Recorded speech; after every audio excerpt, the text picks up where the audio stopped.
تو انہوں نے ان کو تسلی دی کہ آپ فکر نہ کریں، اللہ ہمارے ساتھ ہے، آپ غم نہ کریں۔ وہ اپنے لیے نہیں غم کر رہے تھے، وہ نبی علیہ الصلوۃ والسلام کے لیے پریشان تھے کہ آپ کو کافر آ نہ لیں۔ اور دیکھیں یہ سفر کوئی پکنک کا سفر نہیں تھا، کتنا خطرناک سفر تھا جس کے اندر وہ ان کے لیے ایسے یعنی بےتاب تھے پکڑنے کے لیے، ایسے بے چین تھے کہ انہوں نے ہر طرف لوگ دوڑائے ہوئے تھے، اتنا بڑا انعام تک رکھ دیا اور کسی طرح نہیں چاہتے تھے کہ یہ ہمارے ہاتھ سے نکل جائے۔ تو اس وقت پھر اللہ تعالیٰ نے ان کی حفاظت فرمائی، جس کی اللہ حفاظت کرے اس کو کون پکڑ سکتا۔ اس سے یہ ہمیں پتہ چلتا ہے جس کی اللہ حفاظت کرتے۔ تو پھر کافر وہاں سے چلے گئے اور 3 دن تک یہ لوگ اسی غار میں رہے۔ تیسرے دن کے بعد چوتھے دن پھر جس وقت کے ذرا معاملہ ٹھنڈا ہو گیا اور تھوڑا سے ان کی کوششیں بھی ظاہر ہے کتنی کوشش کریں گے، کتنی بھاگ دوڑ کریں گے، تو ظاہر ہے ذرا کوشش ان کی ٹھنڈی پڑ گئی۔ تو اب اس کے بعد وہ لوگ بھی حضرت ابوبکر صدیق رضی اللہ تعالیٰ عنہ نکلے ہیں آپ صلی اللہ علیہ وسلم کے ساتھ، اور ان کے ساتھ وہ 2 اونٹنیوں پہ اب نکلے ہیں۔ اب ان کے ساتھ عامر بن فہیرہ تھے، عبداللہ بن اریقط جو تھے یہ تو ایک حد تک پہنچا کے اور واپس چلے گئے کیونکہ ظاہر ہے یہ گائیڈ تھے، اور باقی عامر بن فہیرہ ساتھ تھے تاکہ کوئی بھی خدمت گزاری کے لیے۔ تو جب یہ لوگ جا رہے ہیں تو اتنے میں کسی نے دیکھ لیا، اس نے جا کے مکہ میں سراقہ بن مالک بیٹھا ہوا تھا اپنے دوستوں کے ساتھ، تو ایک بندہ آیا، اس نے کہا میں نے فلاں جگہ پہ نا کوئی 2-3 جاتے ہوئے دیکھیں، کہیں وہی تو نہیں ہے جو تمہارے پاس موسٹ وانٹیڈ ہے؟ ایک بندے نے آ کے کہا، کہیں سے آ رہا تھا سفر سے۔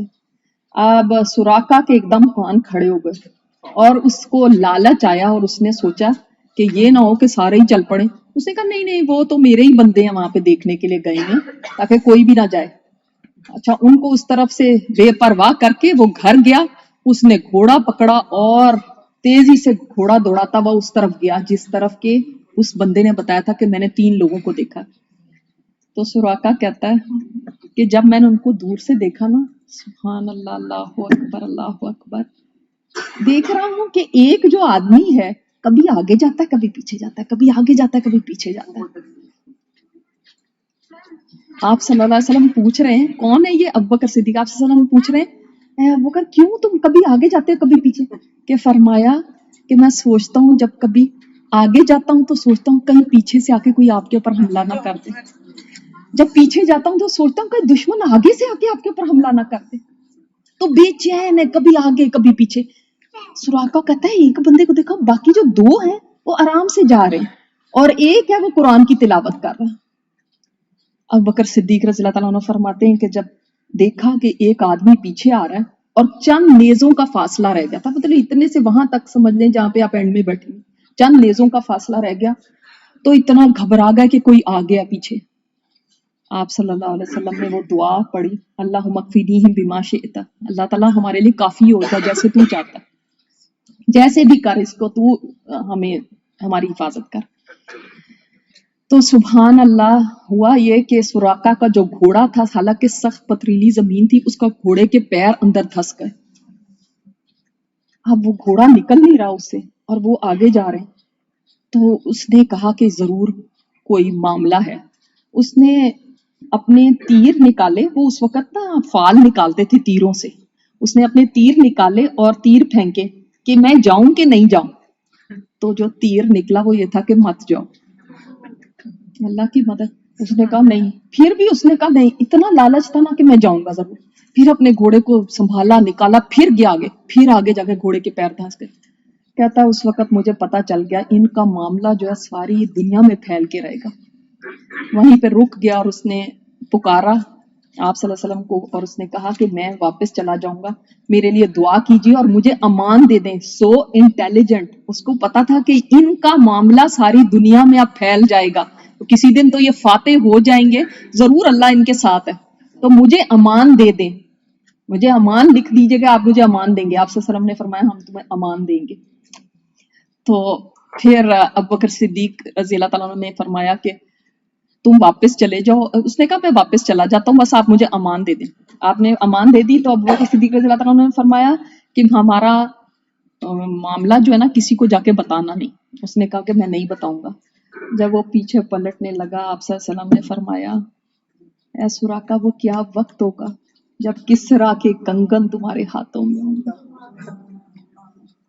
وہ حیران ہے، کسرا کے کنگن میرے ہاتھوں میں ہوں گے. یہ خود اپنی جان بچاتے جا رہے ہیں. اور حضرت عمر کے وقت میں جب فتح ہوا تھا کسرا کے کنگن واقعی آئے تھے اور حضرت عمر نے اس کو بلایا اور اس کو ہاتھوں میں پہنائی یہ کنگن. سبحان اللہ. پھر اس کے بعد جب آگے گئے ہیں تو دوسرا واقعہ ایک اور آپ کو اس کا بتاتے ہوں کہ ایک قافلہ گزر رہا تھا، اور قافلے زیادہ تر لوگ جو نا حضرت ابوبکر صدیق رضی اللہ عنہ پہچانتے تھے. اس لیے پہچانتے تھے کیونکہ یہ تو اتنا سفر کرتے تھے، کبھی شام یمن وغیرہ ٹریڈنگ کے لیے جایا کرتے تھے، تو وہ پہچانتے تھے. تو وہ جب گزرے تو انہوں نے ان کے ساتھ لیگ سے لیگ کی ابوبکر صدیق رضی اللہ تعالیٰ عنہ کے ساتھ اور پوچھا یہ کون ہے جو آپ کے آگے جا رہے ہیں؟ ابوبکر کون ہے؟ صدیق ہے. جھوٹ کیسے بولیں، کیسے جھوٹ بولیں، اور سچ بول دیتے ہیں تو کیا ہوگا؟ بھانڈا پھوٹ جائے گا. تو اب کریں تو کریں کیا؟ نہ جھوٹ بولنا ہے اور نہ سچ بولنا ہے. تو آگے سے کیا فرماتے ہیں، یہ وہ ہے جو مجھے راہ دکھاتا ہے. اللہ اکبر، یہ میرا رہبر ہے اور وہ اس میں کوئی جھوٹ ہی نہیں. سبحان اللہ، اللہ اکبر. پھر گئے آگے تو آپ اس وقت شام کا وقت ہو رہا تھا، دوپہر کا وقت ہو رہا تھا اور سخت گرمی تھی.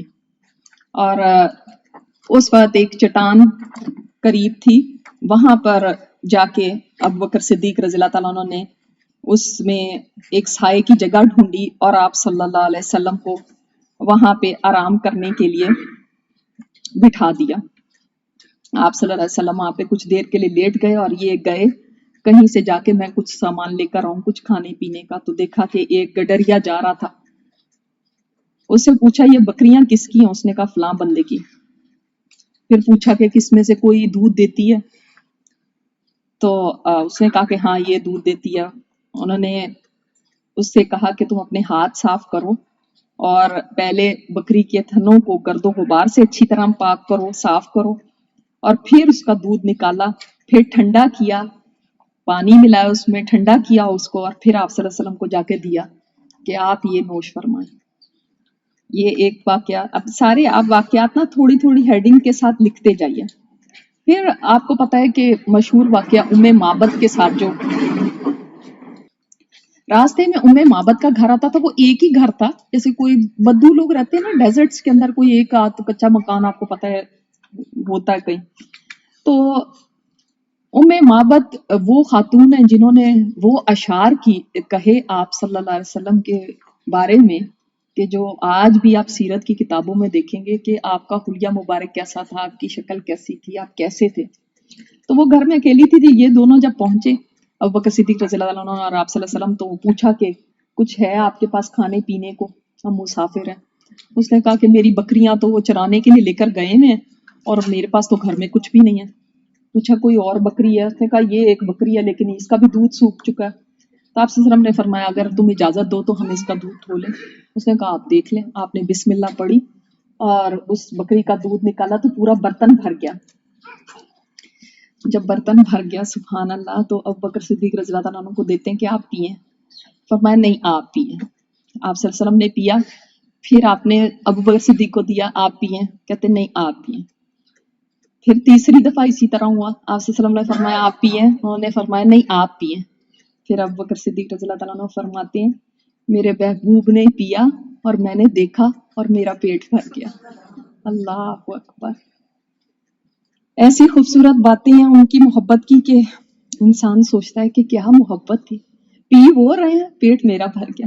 جب کسی سے محبت ہوتی نا تو ایسا ہوتا ہے. پھر جب مدینہ پہنچے ہیں تو وہاں پر سب انتظار کر رہے تھے اور آپ کو پتا ہے کہ بڑا استقبال ہوا ان کا، اور انصار جوق در جوق آنے لگے ملنے کے لیے، دیکھنے کے لیے، زیارت کرنے کے لیے. اور آپ صلی اللہ علیہ وسلم خاموشی سے تشریف فرما تھے اور حضرت ابوبکر صدیق کھڑے ہو کے استقبال کر رہے تھے. اب سارے انصار نے تو دیکھا نہیں ہوا تھا آپ صلی اللہ علیہ وسلم کون ہے، تو وہ سمجھے کہ ابوبکر صدیق رضی اللہ تعالیٰ عنہ ہے نبی صلی اللہ علیہ وسلم. تو وہ ان کے گرد جمع ہونا شروع کیا. تو ابوبکر صدیق رضی اللہ تعالیٰ عنہ نے اپنا کپڑا لیا اور اسے آپ صلی اللہ علیہ وسلم کے اوپر شیڈ کر دیا. تب لوگوں کو پتا چلا اچھا یہ اللہ کے نبی ہیں. سبحان اللہ. اور پھر جب یہاں سے آپ کو پتا کہ مدینہ پہنچے تو مدینہ کی آب و ہوا جو تھی وہ مکہ سے ڈیفرنٹ تھی. مکہ کی ڈرائی ہے اور مدینہ کی ہیومڈ ہے. تو وہاں پر آئے تو کافی لوگ بیمار ہو گئے اور ابوبکر صدیق رضی اللہ تعالیٰ عنہ بیمار ہو گئے. اور تب ان سے جب آ کے عائشہ رضی اللہ تعالیٰ نے ان کا حال پوچھا تو اس وقت انہوں نے کیا فرمایا، کچھ شعر کہے جن کا ترجمہ یہ تھا کہ ہر آدمی اس حالت میں اپنے اہل و عیال کے ساتھ صبح کرتا ہے کہ موت اس کے جوتے کے تسمے سے بھی زیادہ قریب تر ہوتی ہے. وہ بھی موت کو یاد رکھنے والے تھے. پھر حضرت عائشہ رضی اللہ تعالیٰ عنہ یہ حال دیکھ کے آپ صلی اللہ علیہ وسلم کی خدمت میں حاضر ہوئے، کیفیت بیان کی کہ وہ تو اس طرح سے ان کی حالت ہے تو آپ دعا کیجئے.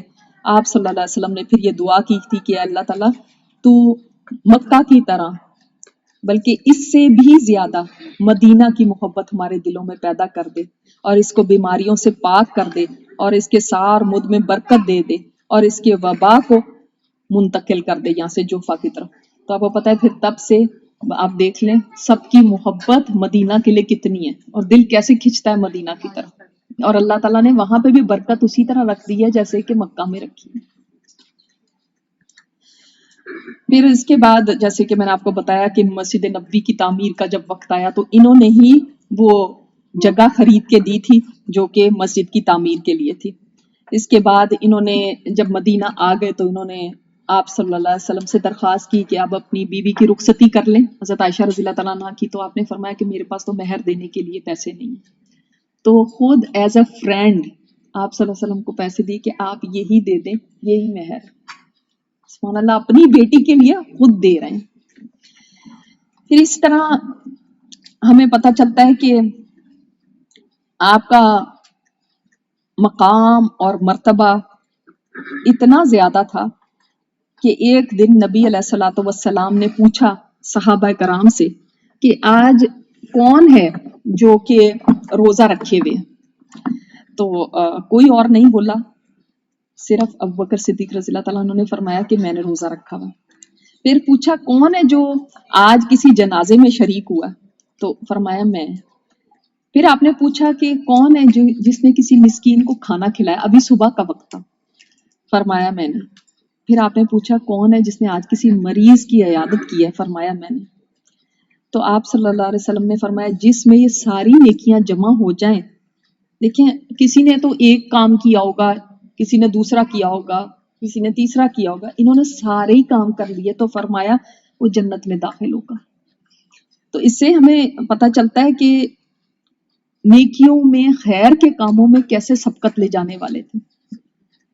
اسی پہ امام مزنی کہتے ہیں کہ ان کے بارے میں یہ ہے کہ یہ نہیں کہ نماز پڑھنے میں روزہ رکھنے میں صرف آگے تھے، بلکہ ان کا جو یقین تھا، اللہ پر ایمان تھا، وہ اتنا زیادہ تھا اور جو اخلاص ان کے اندر تھا کہ ہر خیر کے کام میں آگے بڑھنے والے تھے. یعنی وہ یہ نہیں تھے کہ انتظار کر رہے ہوں کہ کوئی کرے گا تو پھر ہم کریں.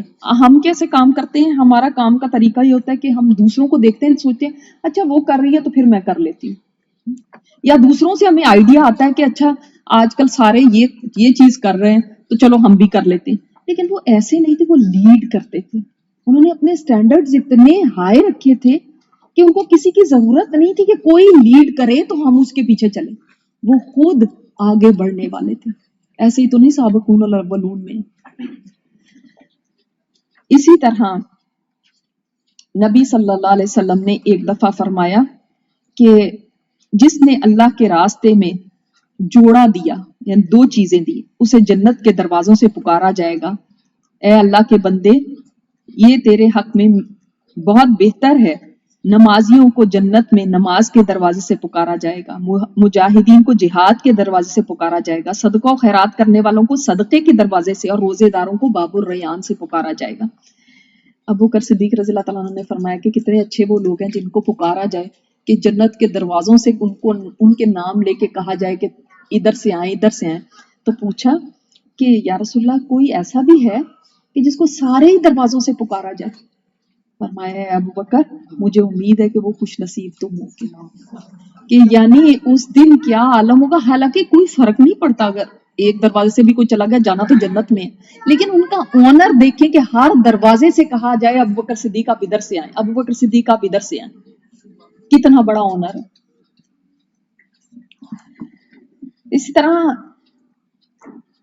انہوں نے تمام جنگوں میں حصہ لیا. یہ ایک واحد صحابی ایسے ہیں کہ جنہوں نے ہر جنگ میں حصہ لیا، کسی جنگ میں بھی یہ پیچھے نہیں تھے. اس سے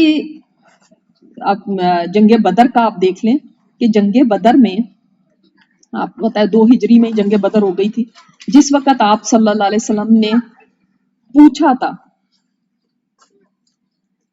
صحابہ سے پوچھا تھا کہ آپ مشورہ دیں کہ کیا کیا جائے، پتہ چل گیا تھا کہ کفار کا لشکر آ رہا ہے تو آپ مشورہ دیں. تو سب سے پہلے آپ کو پتا ہے ابو بکر صدیق رضی اللہ تعالیٰ عنہ نے فرمایا تھا کہ ہم آپ کے ساتھ ہیں. اس کے بعد حضرت عمر، اس کے بعد حضرت مقداد. حالانکہ آپ صلی اللہ علیہ وسلم نے اصل میں انصاریوں سے پوچھنا تھا کہ آپ ہمارے ساتھ چلیں گے یا نہیں. پھر سعد بن معاذ نے بولا تھا.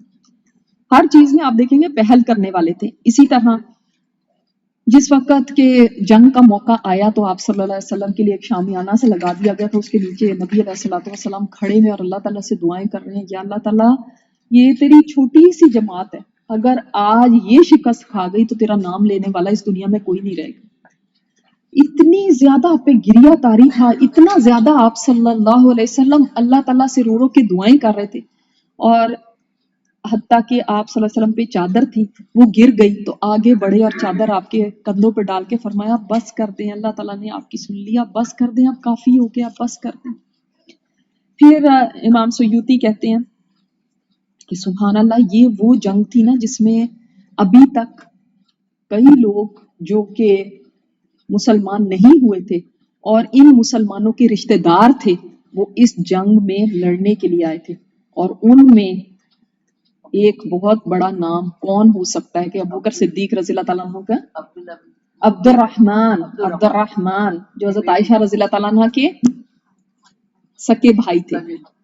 ریلکٹنٹ نہ ہو، اچھی طرح نوٹس پڑھ کے آئیں گے تو پھر زور سے بول رہے ہیں کہ بھائی تھے.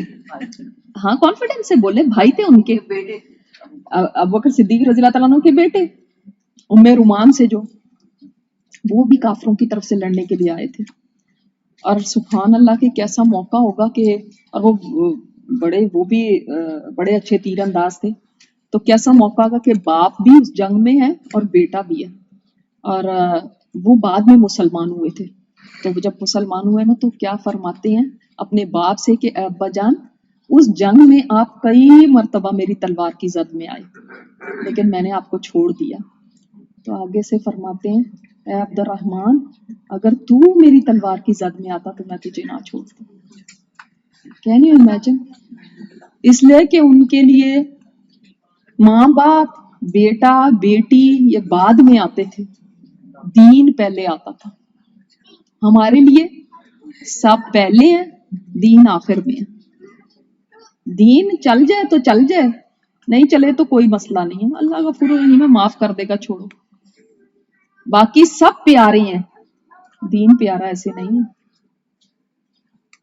پھر جب بدر کے قیدی جو تھے وہ آئے تو آپ کو پتہ ہے آپ صلی اللہ علیہ وسلم نے مشورہ کیا تو انہوں نے یہ مشورہ دیا تھا کہ یہ ہمارے رشتہ دار ہیں تو ان کو چھوڑ دیا جائے، ان کا لے لیا جائے، فدیہ لے لیا جائے اور ان کو چھوڑ دیا جائے. اور حضرت عمر نے کیا کہا تھا کہ ہر کوئی اپنے اپنے رشتہ دار کو پکڑ لے اور اس کو قتل کرے. یہ ہمارے سے لڑنے کے لیے آئے، آج ہم بتائیں گے کہ کون اپنے ایمان میں کتنا سچا ہے. اپنے رشتہ داروں کو پکڑو اور ان کو قتل کرو. تو آپ صلی اللہ علیہ وسلم نے فرمایا کہ لوگوں میں کئی لوگ ہیں جن کے دل نرم ہوتے ہیں جیسے دودھ کی طرح، اور کئی لوگوں کے دل سخت ہوتے ہیں. تو فرمایا ابو بکر صدیق تم عیسیٰ علیہ السلام کی مانے تو کہ انہوں نے فرمایا تھا ان تعذبہم فانہم عبادک، اے اللہ تو اگر ان کے اوپر عذاب دے تو تو جس کو مرضی عذاب دے، تیرے بندے ہیں، اور اگر تو ان کو معاف کر دے تو عزیز اور حکیم ہے. اور اے عمر تم نوح علیہ السلام کی طرح ہو کہ نوح علیہ السلام نے فرمایا تھا ربی لا تذر min al-kafirin dayyara, اے اللہ کافروں کا اب کوئی گھر نہ چھوڑنا، یا موسیٰ علیہ السلام نے جیسے فرعون کے لیے بد دعا کی تھی۔ تو دونوں ہی ٹھیک ہے، کسی کو بھی یہ نہیں کہا کہ کوئی ان میں سے کم ہے کسی سے، یا اس چیز کی مذمت نہیں کی تھی، بلکہ دونوں ہی چیزیں ضروری ہیں۔ بعض دفعہ سختی ضروری ہوتی ہے، بعض دفعہ نرمی ضروری ہوتی ہے، دونوں قسم کے لوگ کام کے ہیں، ایز لانگ ایز وہ دین کے لیے کام کرنے والے اور اس سے سنسیئر ہوں۔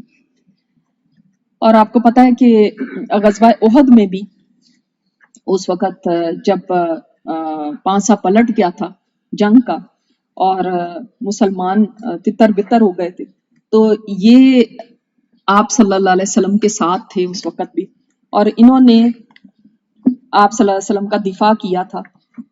اور ہاں ایک بات بدر سے مجھے رہ گئی یاد اب آئی ہے کہ آپ صلی اللہ علیہ وسلم نے فرمایا تھا کہ اے ابو بکر، حضرت ابو بکر صدیق اور حضرت علی سے فرمایا تھا کہ آپ کے ساتھ، آپ میں سے ایک کے ساتھ جبرائیل علیہ السلام ہے اور ایک کے ساتھ میکائیل علیہ السلام لڑ رہے ہیں۔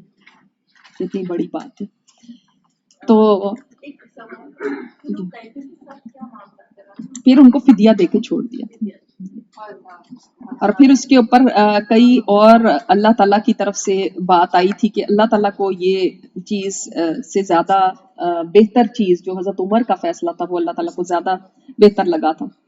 تو پھر جس وقت احد ہوا اس وقت یہ آپ صلی اللہ علیہ وسلم کو ڈیفینڈ کرنے کے لیے کھڑے ہوئے تھے، اور اس کے بعد جب مسلمانوں کو ایک طرح سے شکست ہو گئی اور ابو سفیان اس پہاڑی کے پاس آ کے کھڑا ہو گیا جہاں پہ آپ صلی اللہ علیہ وسلم نے پناہ لی ہوئی تھی، تو اس وقت اس نے بلند آواز سے کہا تھا کہ تم میں محمد ہے؟ آپ صلی اللہ علیہ وسلم نے فرمایا کہ خاموش رہو، اس کو کوئی جواب نہ دے۔ پھر اس نے سیکنڈ کوسچن کہا تھا تم میں ابو قحافہ کا بیٹا ہے؟ اس سے پتہ چلتا ہے کہ اس کو بھی پتا تھا، کافروں کو بھی پتا تھا کہ آپ صلی اللہ علیہ وسلم کے بعد کس کا نمبر آتا ہے۔ اور جو لوگ کہتے ہیں کہ نبی علیہ الصلوۃ والسلام کے بعد یہ غلط خلیفہ بنے اور یہ ایسے اور کسی اور کو بننا چاہیے تھا، وہ یہ دیکھ لیں کہ کافر بھی منہ سے کیا بول رہا ہے کہ آپ صلی اللہ علیہ وسلم کے بعد ابوبکر صدیق رضی اللہ عنہ کو نام۔ اور اس کے بعد تیسرا اس نے کہا کہ تم میں عمر ہے۔